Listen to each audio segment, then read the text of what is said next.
ja sam prvi čovjek iz svoje familije da se vratio nazad u svoju zemlju. Ja sam kupio one-way ticket u Sarajevo, ja sam napustio posao, ja idem da pišem knjigu. I tu godinu sam se stvarno i zaljubio u grad. Baš sam vidio, wow, ovo je advertising industry. I to su početak knjiga što su svi copywriteri počeli, ali nisu završili. I to je cijela knjiga sastoji se od samo početaka što je knjige što nisu završili. Ali ja sam završio. I počeo sam u jednoj agenciji raditi i tu sam dobio sam neku veliku ljubav za advertising, za branding i tu sam ostao u tome svijetu dugo vremena i tako je nastala ova knjiga. Ova knjiga je cijela napisana u Sarajevu. Iza nje ima poster što piše Have you thought about a career in marketing? Ja gledam taj poster i vratim se nazad, kažem ja njoj, marketing. She's like, great, to je super, you can do so many things. Ja ošao kući, mama, I'm gonna study marketing. Copywriter piše naslov. Prekratak je, kaže kreativni direktor. Copywriter piše duži naslov. Nije dovoljno inspirativan. There was nothing more meaningless to Joe than being stuck in meetings. She was a doer, and meetings, she felt, were the enemy of doers. Ovu knjigu sada što pišem, ovo je nešto što je došlo, ja uopće to nisam planirao.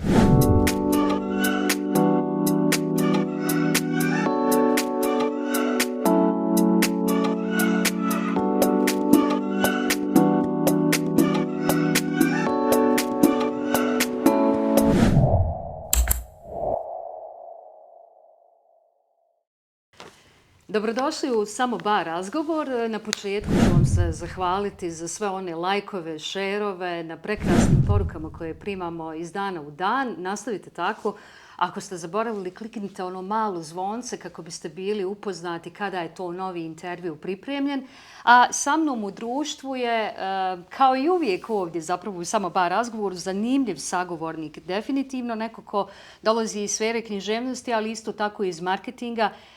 On se zove Enis Čehić, Enis sa 2 N, je li tako? Enis, dobrodošao u Samo bar razgovoru. Hvala puno na pozivu. Htjela bih možda malo iskoristiti ovaj uvod da bude duži i da bude jasnije našim gledaocima kako smo se zapravo upoznali i kako sam uopšte došla do tebe, jer je vrlo zanimljivo i mislim da će biti i vama. Naime, 2022. godine sam prisustvovala master klasu na Sarajevo Film Festivalu, to je bio 28. Sarajevo Film Festival i na sceni BKC-a pojavio se Jesse Eisenberg i pojavio se gospodin Enis koji je vodio sjajno taj intervju. Mislim, oni koji znaju glumca znaju da nije baš tako ni jednostavan za razgovor, ali si uspio iz njega izvući na površinu neke zanimljive zaista teme. I onda sam se pitala ko je upravo Enis i rekli su mi da se bavi marketingom. To sam jedino što sam dobila informaciju, ali nisam, pošto si savršeno govorio, naravno, pošto dolaziš iz Australije, tome ćemo pričati, savršeno govoriš engleski jezik, mislila sam da ovdje uopšte ne živiš, a onda 2024. to jest ove godine, neko mi je rekao da si napisao ovu sjajnu knjigu, odnosno već obećavajući je naziv i advertising, znači jadi advertisinga, o čemu svakako pričamo.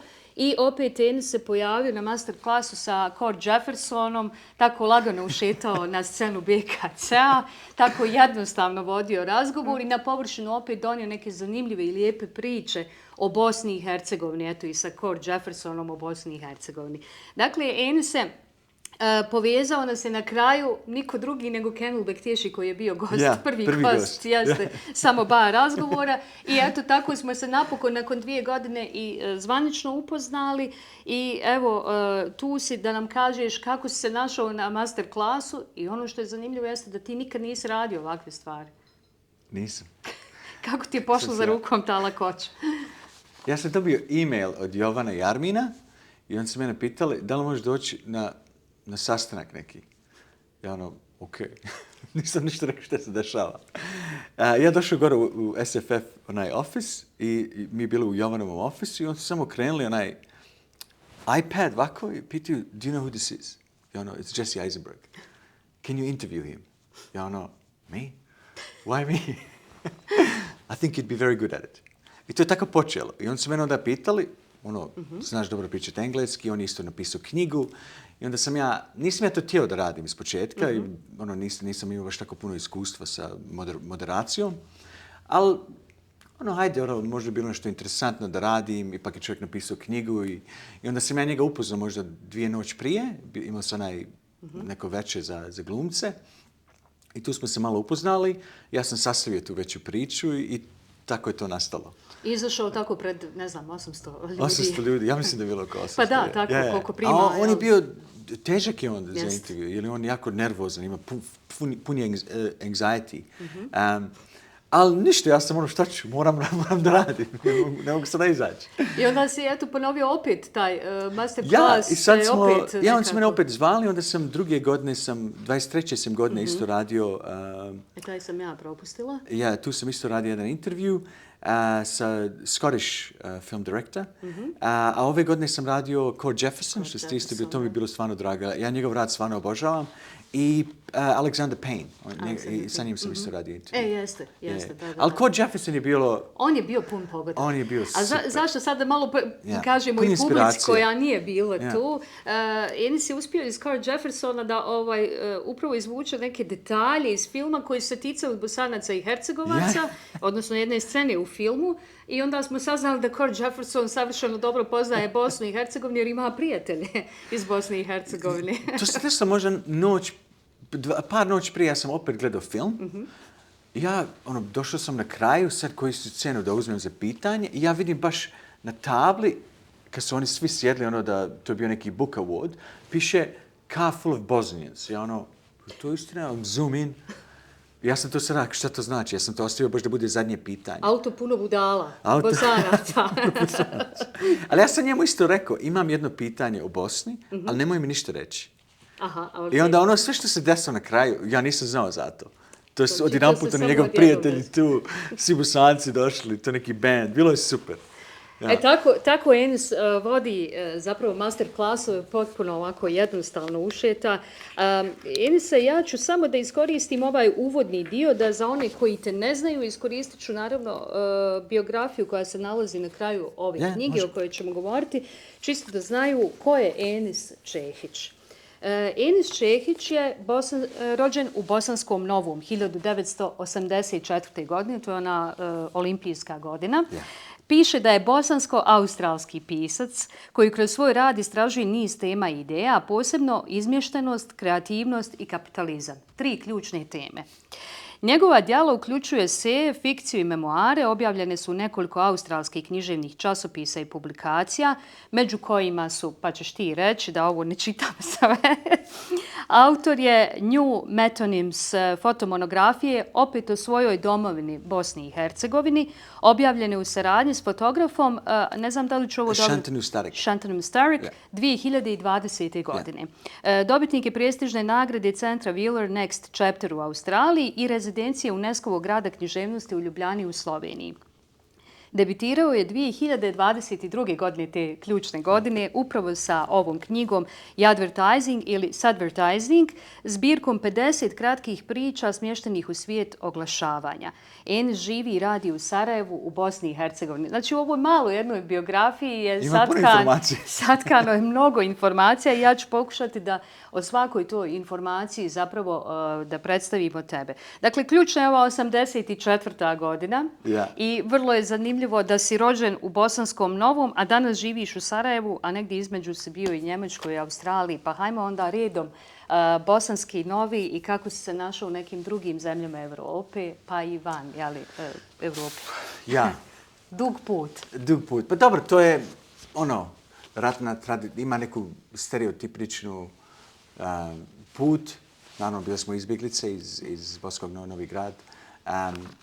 Onda smo bili u Hrvatskoj jedno vrijeme, u Njemačkoj i onda smo se preselili 1997. u Australiji. Ali ja imam od svog starog familije, naša familija ima dugu relaciju s Australijom. Od negdje 1948. godine. Moj pradjed je bio tada u Australiji. I ta migracija je počela od davnih dana. Znači, imao je neki kao prirodni način da ćemo mi tu isto stići u Australiju. I onda sam odrastao sam u Australiji od 13. godine do 37. dok nisam došao vam. Dobro, putao sam ja puno u to vrijeme svugdje, ali ovo mi je baš definitivna migracija nazad. Meni je bilo zanimljivo, nedavno je sjajan članak izašao i u Vogue Adria, naravno drugim povodom gdje su predstavili i tvoju suprugu, djevojku i vaš stan u kojem danas živite, pošto je onako sav je naravno kao književnost i umjetnost, dobar spoj, ima puno knjiga. Ali ono što je meni bilo zanimljivo upravo u kontekstu Bosne i Hercegovine jeste to da tamo stoji da povratak u domovinu predstavlja privilegiju koju ne shvaćaš olako i da sve više osjećaš kao genetski poziv, iskustvo koje duboko oblikuje moj novi književni rad, tako si izjavio, ali postavljaš vrlo zanimljivo pitanje koje evo, daje nam priliku da o tome govorimo, je li dom zapravo mjesto ili osjećaj? Ja sam uvijek nekako mislio da return migration, nema baš tako puno naroda što dolaze nazad u svoje domove. Ja mislim da ima sada kolektivno po cijelom svijetu, ima neki veći pull da ljudi izlaze iz većeg zapada, iz kapitalizma, da se nekako vraćaju u svoje zemlje. To se dešava isto malo više u Moroko na neki način. Ljudi što u drugi dijela u Africi što isto ide, što dolaze na primjer iz Francuske, što su bili u Netherlands i tako. Ali nema baš tako puno primjera za Bosnu i Hercegovinu. Naprimjer, ja sam prvi čovjek iz svoje familije da se vratio nazad u svoju zemlju. Znači, svi su postali izbjeglice, svi su ostali tamo, znaš. A meni je, ne znam šta me vuklo, ali imam osjećaj da sam imao neki genetični pull. Da sam, nekako mislim da sam morao neki veliki period svog života kao čovjek, kao odrasli čovjek, da proživim ovdje. I to mi je bilo nekako jako važno. I sad razumijem puno više zašto. Od kad sam ovdje 3 godine, da vidim šta se dešava sa mnom, šta sada pišem, nove knjige što sastavljam. To su veća egzistencijalna pitanja što ne bi mogao saznati da nisam ovdje. Znači, ova okolina ipak utiče i na tvoj stil i pisanja i sadržaje. Na cijeli dio života, da kažem istinu. I za mene i za Stanislavu. Stanislava je iz Ukrajine, ali ona ipak ima veliki osjećaj za grad, naravno, i za ovu regiju. Da, ona je više, čak kaže... Armin kaže da ona puno veća Sarajelija nego ja. Više voli Sarajevo i Bosnu i Hercegovinu. Meni ne znam, uvijek misle da sam krajišnik, ali sigurno jesam. Ali svugdje te ima zapravo. Deci mi, pošto vratiš se još i na ovu 84. godinu, taj period olimpijade, i zanimljivo mi je bilo da sam naišla da si pisao čak i članak ko je autor one sarajevske pahulje, zimske olimpijske igre. Roko. I baš si lijepo istražio tu cijelu historiju. Što te je to zanimalo? Je li u kontekstu baš godine u kojoj si i ti rođen? Ili u kontekstu šta je ostalo? Evo. Šta je ostalo? To mi stvarno bilo interesantno. To je Vogue Adria. On su traže nekoga da piše taj članak, pa je tome nekako došla ta priča. Onda sam meni predložio da napravim to kao neki investigative journalism. Ja tražim tog čovjeka. I to sam ja baš htio da radim. Ja sam ošao u muzeum, raspitao sam se svugdje. I stvarno nisam puno informacije našao od tog čovjeka. To mi je bilo stvarno žao. Wow, i logo je tip tako interesantan. I cijela priča Sarajeva je u tome malom sistemu od logotipa.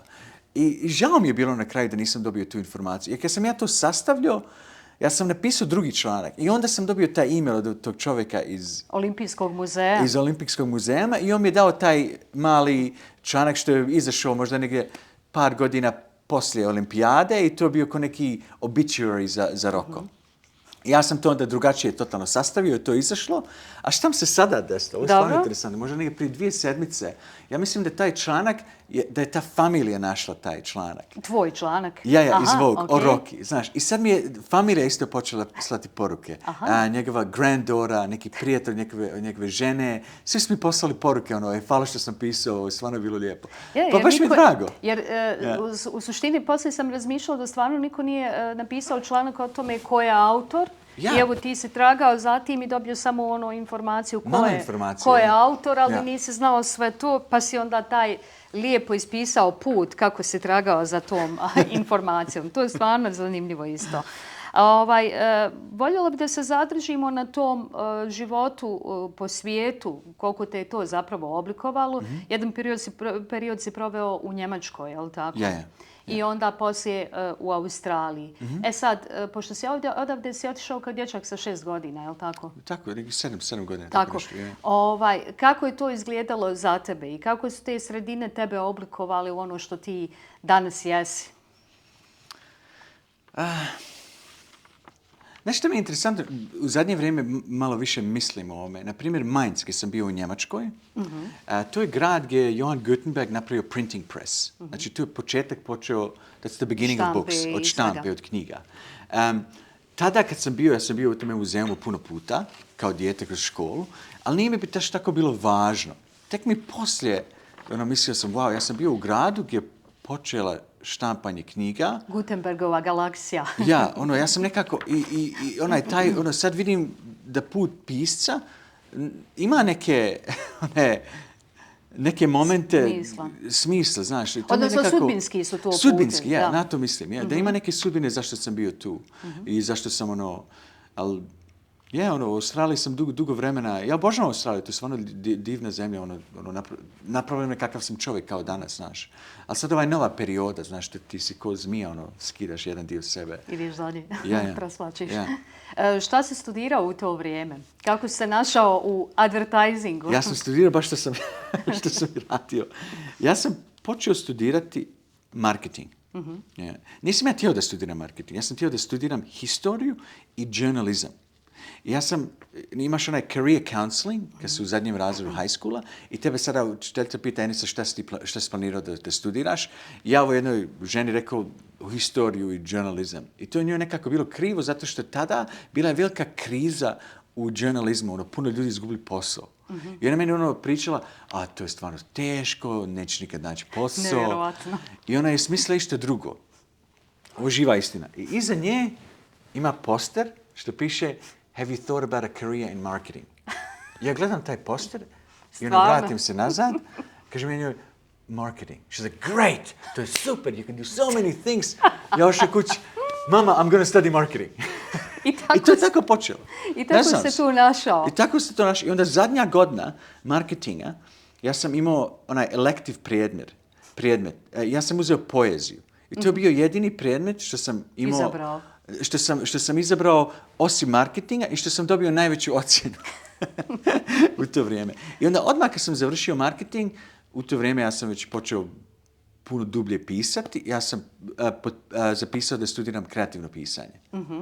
I onda sam odmah počeo studirati kreativno pisanje, ali bio sam u univerzitetu možda godinu dana i onda u zapadu moraš da izađeš od roditelja od 21. godine i tako, onda sam ja, hey, I should get a job. Moram nešto naći od čega ću živjeti, jel? I tako sam se ja vratio nazad. Tražio sam posao u marketing i počeo sam u jednoj agenciji raditi i tu sam dobio sam neku veliku ljubav za advertising, za branding i tu sam ostao u tome svijetu dugo vremena i tako je nastala ova knjiga. Koliko si ostao u svijetu marketinga? Pa dugo, ja sam počeo raditi možda negdje 2006-2007. godine. I bio sam u marketingu. Dobro, još sam ja u marketingu, sam na drugi način, ali karijeru sam imao negdje do 2019. godine.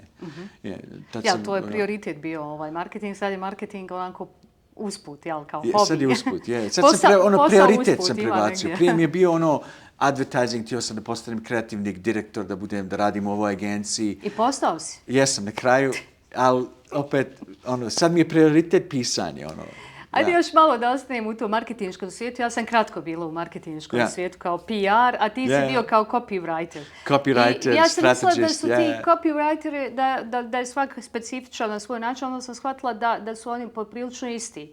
Uvijek, čak ti pišeš u knjizi o tome, uvijek imaju neke slušalce, izdvojeni su, nemoj ih dirati dok pišu, što mogu shvatiti negdje jer i PR-ovski posao je poprilično vezan za pisanje i kreativnost. I nekako slikovito pišeš o tim copywriterima. Kakvo je tvoje iskustvo? rad tu. Baš tako kako Baš ovako kako je napisano. Dok ti odgovaraš, ja ću naći jednu pričicu. A gledaj, ja mislim da je sve jedan kreativci, inače što su advertising industrije, to su ljudi što su umjetnici, ali su odlučili da imaju komercijalnu relaciju sa svojom umjetnosti. Razumiješ? I meni je uvijek interesantno bilo, ima jedna jako interesantna knjiga in the advertising industry, i to su početak knjiga što su svi copywriteri počeli, ali nisu završili. I to je cijela knjiga sastoji se od samo početaka što je knjige što nisu završili. Ali ja sam završio knjigu. Ti si jedini. Dobro, ti si i na vrijeme možda izašao, razumiješ? Jesam, To, da. A kako je biti onda kreativni direktor? I to pišeš ovdje, mislim. To je, Dobro, to je malo veća pozicija, malo je... Odgovornija, imaš team management, ti moraš biti visionary, moraš da te ljudi jako dobro razumiju. Ali baš kad sam stigao do te titule, ja sam već planirao da se selim vam u Sarajevo i ja sam imao neku želju da radim 3 dana i da imam 2 dana za pisanje i onda godinama da se to smanji. Znači, to mi je bio plan. Znači, od 2008. godine, 2018. godine, sam već na toj, ne mogu više od 3 dana sedmično da radim, jer moram imati 2 dana za pisanje. Super mi je ovdje, evo, možda baš ovo ilustruje ova priča i copywritera i direktora kreativnog. Proizvodna linija se zove. Ja ne znam kako se zove tu kod tebe na engleskom. Kaže ovako, copywriter piše naslov. Prekratak je, kaže kreativni direktor. Copywriter piše duži naslov. Nije dovoljno inspirativan, kaže kreativni direktor. Sada copywriter piše naslov s aktivnim glagolima kako bi ga učinio uzbudljivijim.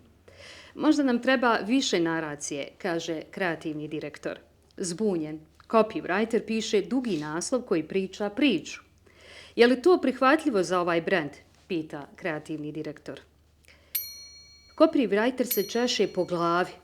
Traži prethodne reklame brenda kako bi saznao kakav ukus imaju. Zapisuje ukus. Aha, ali šta bi sad trebali prihvatiti, pita kreativni direktor. Copywriter postaje bijesan. Misli su im, misle oni, povezane poput čvorova. Šta kažete na ovo, kaže malo kasnije. Bolje je, ali mora biti oštrije, kaže kreativni direktor. Ovo pogađa srž onoga čime se bave, kaže sat vremena kasnije. Kreativni direktor razmatra tekst. Meni još uvijek nedostaje iskra, odgovara kreativni direktor. Copywriter se udaljava. Izlazi iz kancelarije i puši 2 cigarete. Razmišlja o lakom problemu koji treba riješiti, a koji se sada čini kao zagonetka. Pri posljednjem povlačenju, prije nego što ugasi drugu cigaretu, doživi blagi nalet samopouzdanja, što smatra nadahnućem. Odlazi gore i e-mailom šalje kreativnom direktoru svoj originalni naslov. 2 minute kasnije dobija odgovor. Oštro, prodorno, njima prihvatljivo. Copywriter uzdiše s olakšanjem. Stavlja naslov u drugi e-mail i šalje ga financijskom direktoru. Financijski direktor kopira naslov i lijepi ga u Facebook Ad Manager zajedno sa slikom proizvoda brenda. Zatim objavljuju oglas za 33.560 ljudi u dobi između 31 i 39 godina koji radi puno radno vrijeme u poslovnom menadžmentu. Žive u centralnim četvrtima Londona i vikendom uživaju u etički nemonogamnim vezama. Mislim, super zvuči kad čitaš na naše. Tebi je neobično, ali baš super. ovo koje je radio u marketinškim agencijama, ovo ovako doživljava svaki put.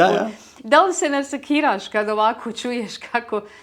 bio si u obje uloge ove, tako da promijeni, dodaj, skrati, nije dobro i tako dalje, onda na kraju, naravno, klijent je taj koji odluči šta je najbolje. Naravno, klijent odluči na kraju.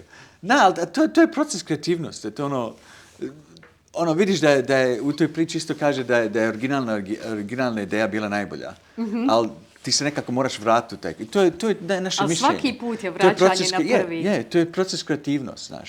Ti uđeš, imaš original gdje ti pređeš sve okolo i onda se vratiš nazad. To je isto to tako.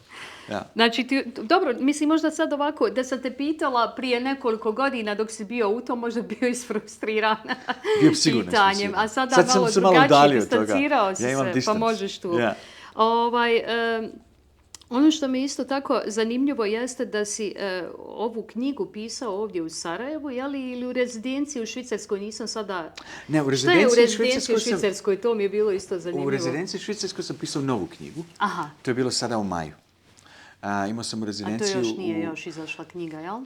Nije još izašla knjiga, ali to je knjiga o...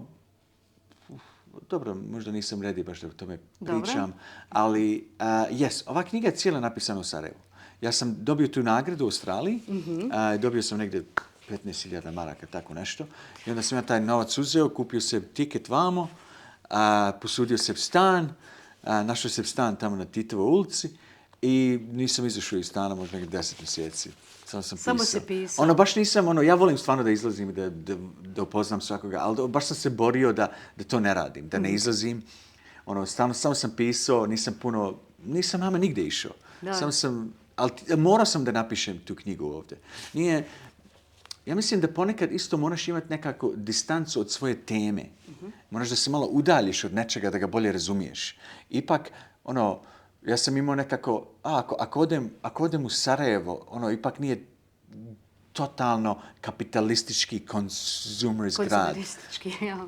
I tu godinu sam se stvarno i zaljubio u grad. Baš sam vidio, wow, ovo je super život ovdje. I ta mi je distancija mi trebala da to napišem. Pa čak i Sarajevo se i našlo i u ovoj knjizi. Samo ćeš da nam pojasniš prije nego što se osvrnem upravo na tu jednu od priča koja se nalaze ovdje. Ovdje si podijelio knjigu na meta-enis 1, 2 i 3. Yeah. Zašto meta-enis? Kako si, to su tri cjeline i zasebne i povezane. Ja, iz početka sam napisao tu knjigu, te 3 priče nisu bile tu. Bile su sve apsurdna fikcija o svakakvim događajima po cijelom svijetu. I to mi isto bilo nešto jako važno. Nisam htio da bude... zato što ti događaji mogu biti svugdje, vidiš sama. Ti imaš taj osjećaj, znaš tu priču zato što si to doživjela ovdje u Sarajevu. Ali to se može doživjeti i u Španiji, u Francuskoj i bilo gdje. Zato ja nisam htio da budu fizične lokacije za te priče. To je više interijer o advertising agencijama, nema veze gdje. Ali htio sam da ima par priči da budu tačno fizično u gradovima. To je bio Pariz, to je bio Barcelona, bilo je Sarajevo i Melbourne. Jednu sam priču sastavio. Ali kako su nastale te 3 meta-enis priče, to je više zato što sam ja bio udaljen od knjige. Nisam se osjećao nisam bio tu nekako. I onda morao sam nekako da uđem u nju.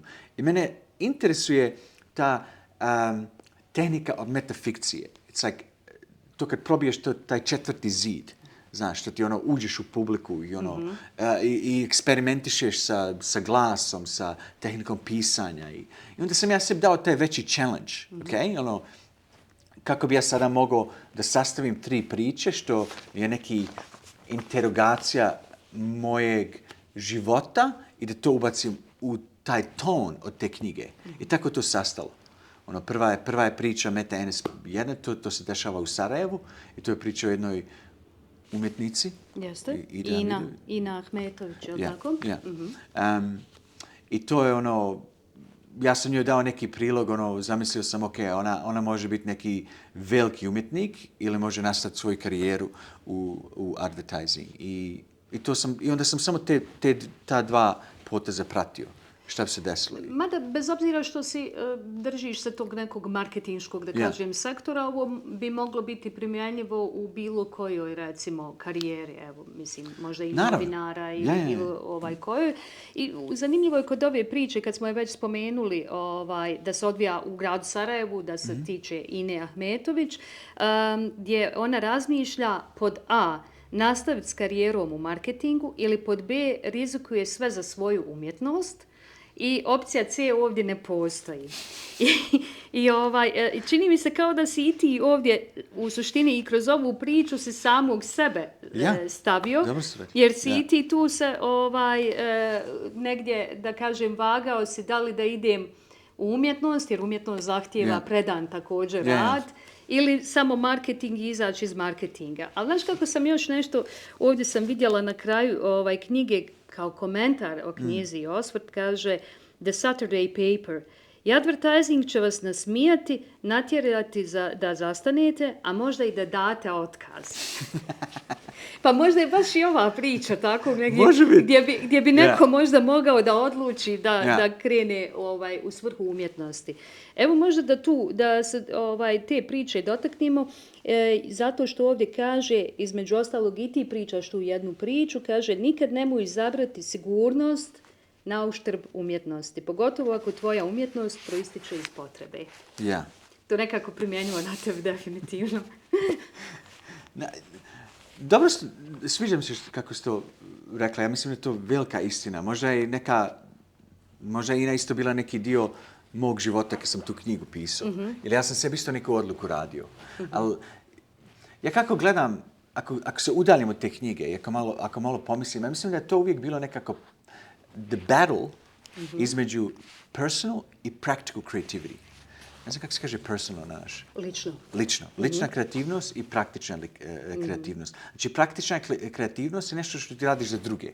Ti radiš za brand.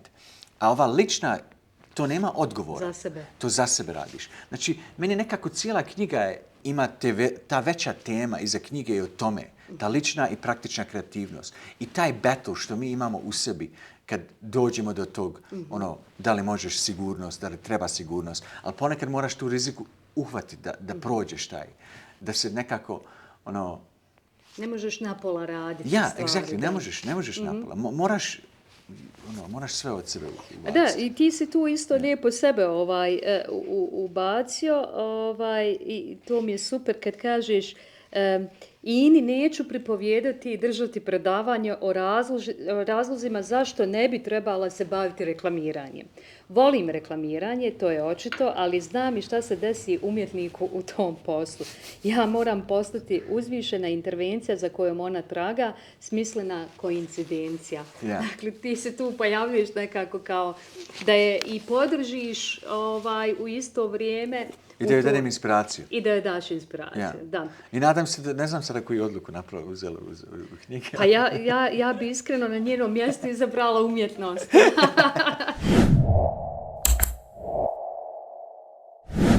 Dobrodošli u Samo bar razgovor, gdje su autentičnost i strast ono što nas pokreće. Priča nastoji zahvaljujući samo našim prijateljima. Belmat Vico Stambul, modna kreatorka, otvorila je vrata ovog prekrasnog showrooma, a za sve ono što se dešava ispred i iza kamere zadužena je Naida Begić i Moonlight Studio. Ako smo vas već zainteresovali, onda like, share ili comment, ili ukoliko želite čuti još izvanrednih priča, možete postati naš finansijski partner. Jer ne zaboravite, samo je u samo razlika. S kim si radio? Da li si imao mentora u pisanju?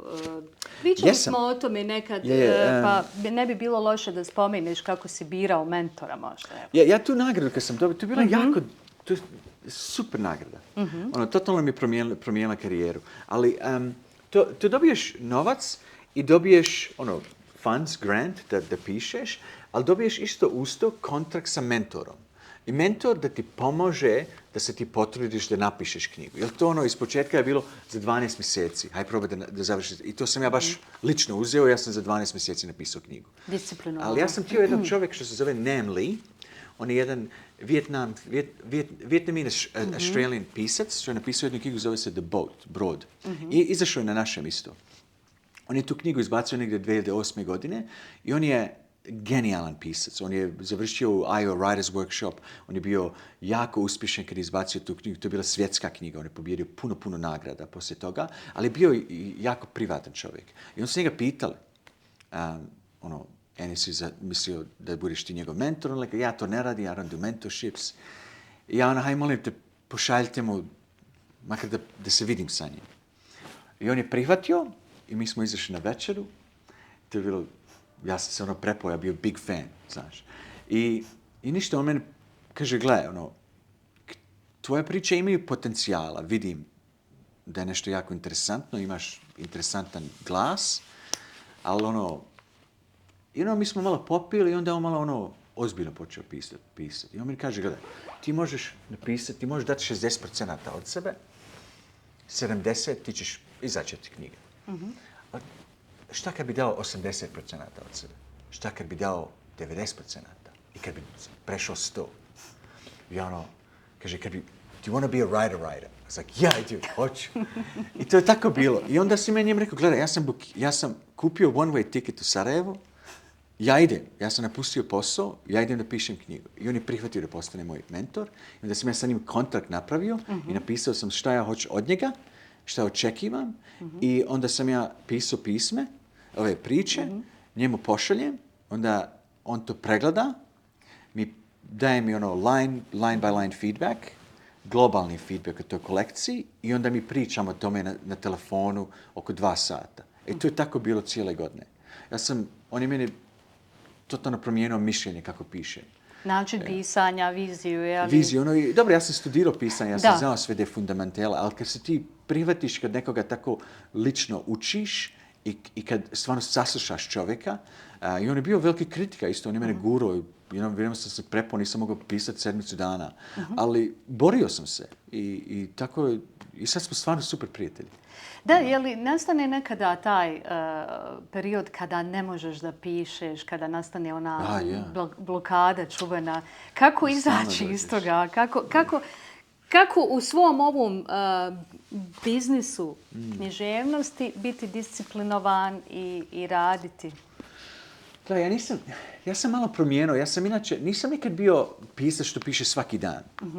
Ja imam uzmem se ponekad, u zadnjih 6 mjeseci uzeo sam sebi u ovoj islamskoj biblioteki onu kartu, pa tu idem. I ideš u čitaonicu? Ja i tu pišem, to mi je stvarno super. Nema nikoga, super mi je, baš mi je lijepo. I tu sam u zadnje vrijeme, idem tamo ponekad od 9 do 1, tako uzmem se neki poteze.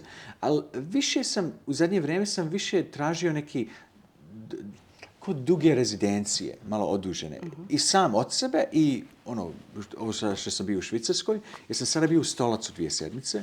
Tu sam se samo bukirao jedan mali stančić i tu sam pisao jednu novu knjigu što sam počeo sada. Ali treba mi nekako, moram totalno da otkačim se od svijeta, da zaboravim za sve. Ugasim Instagram, sve moram ugasim. I nekako uđem u tu neku veliku zonu i tako mi je sada najbolje. Ja mislim da i sad sljedeće godine planiram da tako više radim. A je li to znači da pišeš više stvari različitih? Kako uspijevaš da tako na više strana? Da li je to upravo ovo posljedica marketinškog višegodišnjeg rada pa radiš multitasking? Ali dobro, ja mislim da sam isto od toga naučio da imaš confidence da ti možeš više stvari odjedanput raditi. Ali ovu knjigu sada što pišem, ovo je nešto što je došlo, ja uopće to nisam planirao. Ja sam išao na od groblje od pisca Raina Maria Rilke u Švicarskoj i tu sam imao neki fascinantan dan, osjećao sam se kada sam postao religiozni čovjek. I tu sam ja neke note pisao u svojem telefonu, ali kad sam došao nazad, imao sam negdje oko 7.000 riječi o tome.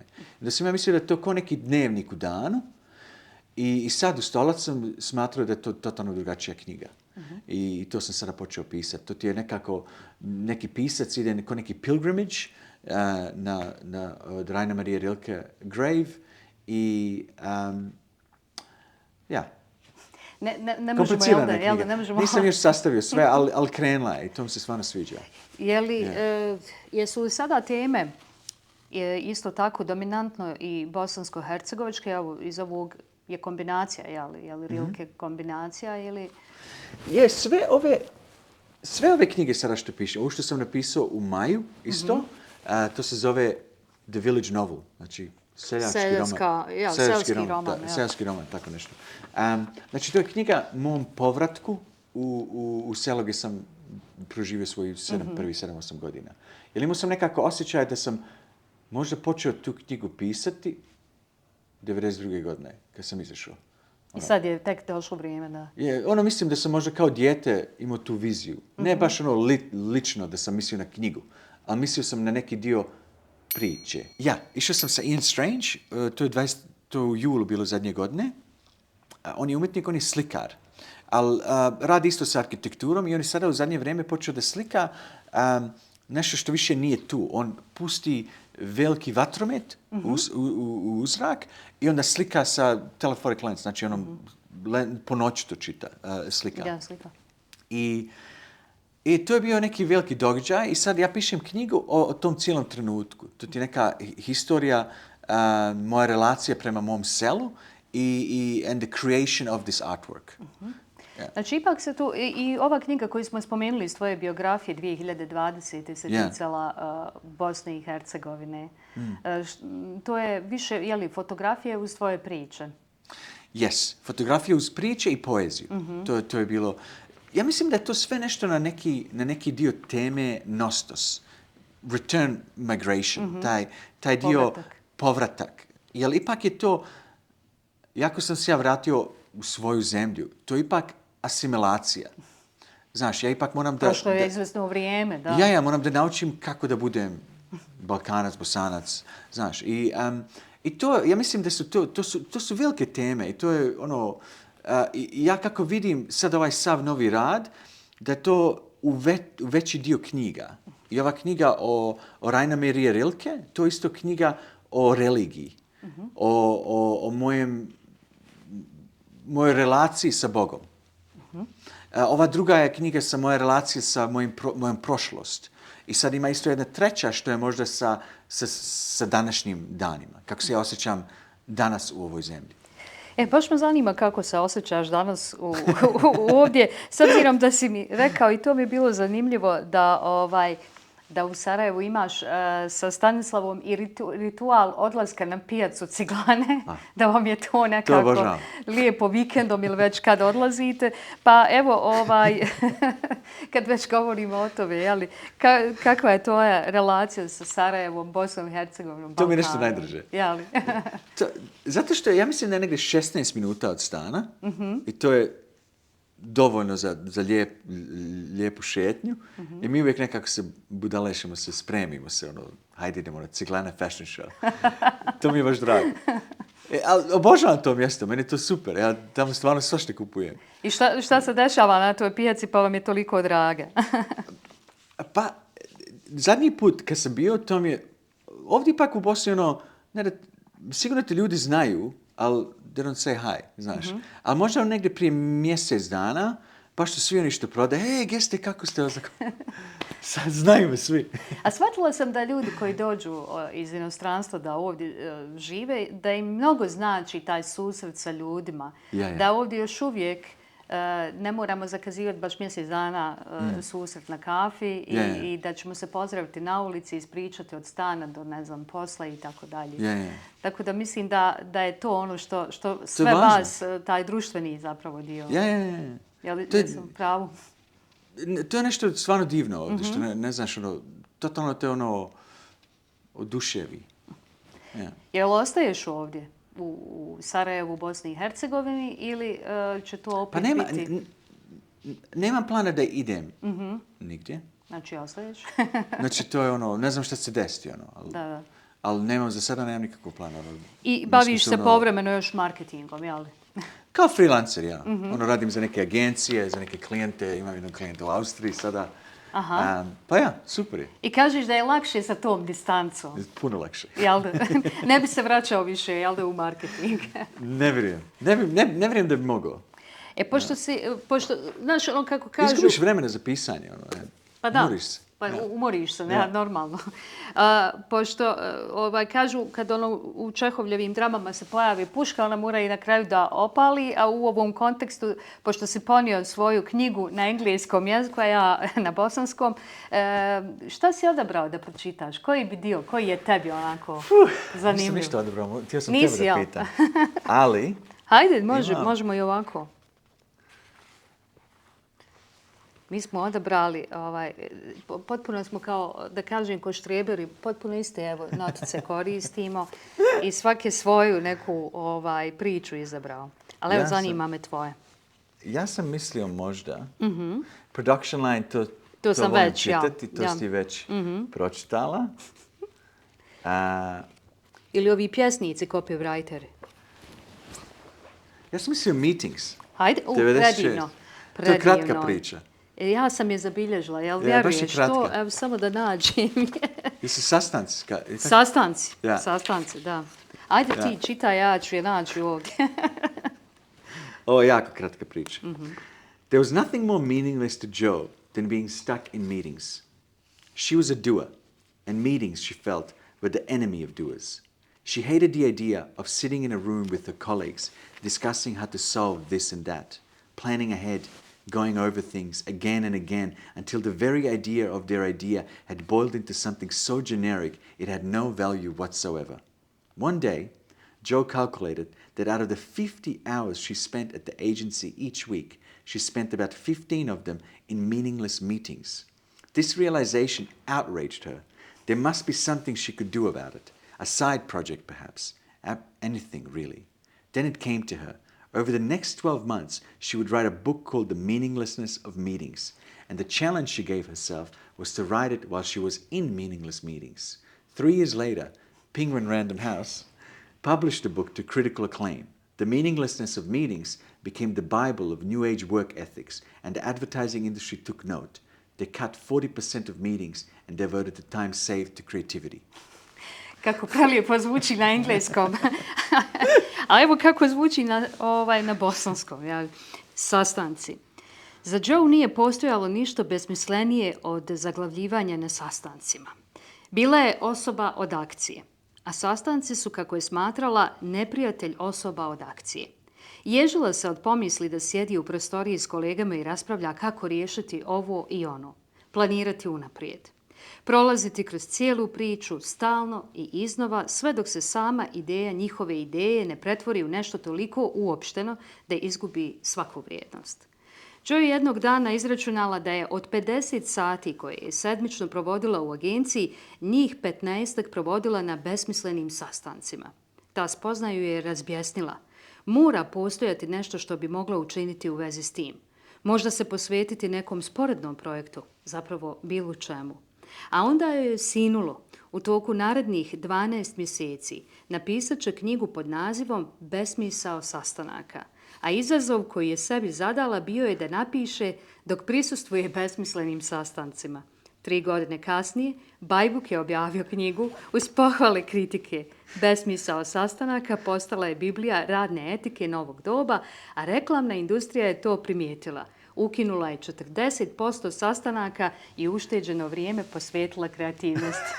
Kod tebe je druga izdavačka kuća, kod mene je druga i fantastična. A podvukla sam rečenicu, a sastanci su, kako je smatrala, neprijatelj osoba od akcije. Yes. I zaista. Ja. Puno čovjek potroši vremena sastančeći. Meni je ova priča uvijek bila nekako wishful thinking. Jer ovo se nikad neće desiti. Ali to uvijek nekako zamisliš da se to desi. Zato što imam previše sastanka. A vidiš kako je lijepo. Knjiga ti daje mogućnost da čak i napišeš ono šta bi volio. Pa možda se i manifestuje.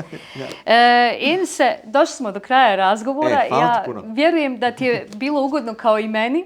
Bilo mi je super. Bilo mi je divno čuti i na engleskom ove priče. Evo, ko nije pročitao, neka čita. Kod tebe je advertising, kod mene i advertising. Uglavnom su jadi advertisinga i reklama. I vjerujem da ćemo imati priliku opet razgovarati kada nove knjige budu napisane. Hvala ti puno što smo pozvali. Hvala tebi. Bio je to Enis Čehić, samo bar razgovor. Vidimo se, ne zaboravite like, share, subscribe i sve ono što ide.